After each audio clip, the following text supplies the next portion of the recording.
बिस्मिल्लाहिर्रहमानिर्रहीम। नाज़रीन कराम अस्सलाम वालेकुम। फीफा 2022 कतर के सिलसिले का दूसरा प्रोग्राम है। कतर के बारे में कुछ बेसिक चीज़ें बताता चलूँ, क्योंकि डेवलपिंग नेशंस को कतर से कुछ सीखने की ज़रूरत है। रकबे और आबादी के लिहाज से हो सकता है ये रियासत आपको नक्शे पे नज़र ना आए, which is a small peninsular state in the Persian gulf और द अरेबियन गल्फ, लेकिन अल्लाह ताला ने इसे दो चीज़ों से नवाजा है, कुदरती वसाइल और एक इंतहाई मुखलिस और विजनरी लीडरशिप। फादर अमीर यानी शेख हामद ने जो विजन 2030 दिया था, जिसने मॉडर्न कतर की बुनियाद रखी, और उसे फिर फीफा मिलने के बाद यानी 2012 में जब शेख तमीम के हवाले की अपनी रियासत और इसका नज़्म ज़ब्त, उसके बाद उन्होंने उस विजन को जिस तरह अनफोल्ड किया और एग्जीक्यूट किया, वो काबिल दीद है। आज इस रियासत को देखने के बाद लगता है कि रियासत कैसी होनी चाहिए।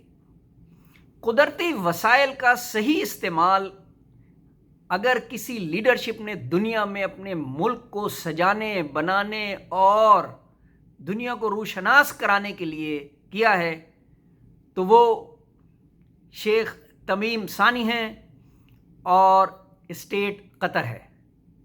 तमाम स्टेडियम जो 8 साल के कलील मुद्दत में तैयार किए गए हैं, उनकी अपनी अपनी एक तारीख़ है, अपनी अपनी एक तारीख़ी अहमियत है और सकाफ़ती अहमियत है। तमाम 8 स्टेडियम जो नए बनाए गए हैं, उनकी जो डिज़ाइनिंग है, उसकी जो आर्किटेक्चरल वैल्यू है, वो अपनी आप में एक मिसाल है। इंशाअल्लाह ये टूर्नामेंट जो दुनिया का सबसे बड़ा स्पोर्टिंग इवेंट होता है ओलंपिक के बाद, जबकि मकबूल ये ओलंपिक से ज़्यादा होता है, इंशाअल्लाह 10 नवंबर को शुरू होगा और इसका इख्तिताम होगा फाइनल लुसैल के नए स्टेडियम में, जिसका इफ्तिताह से सिर्फ 2 रोज़ पहले हुआ है, जो कतर का कौमी दिन है 18 दिसंबर 2022 को।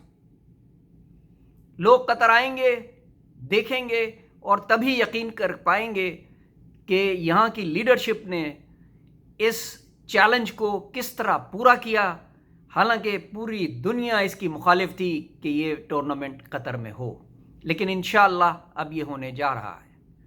बहुत शुक्रिया। अल्लाह हाफ़िज़।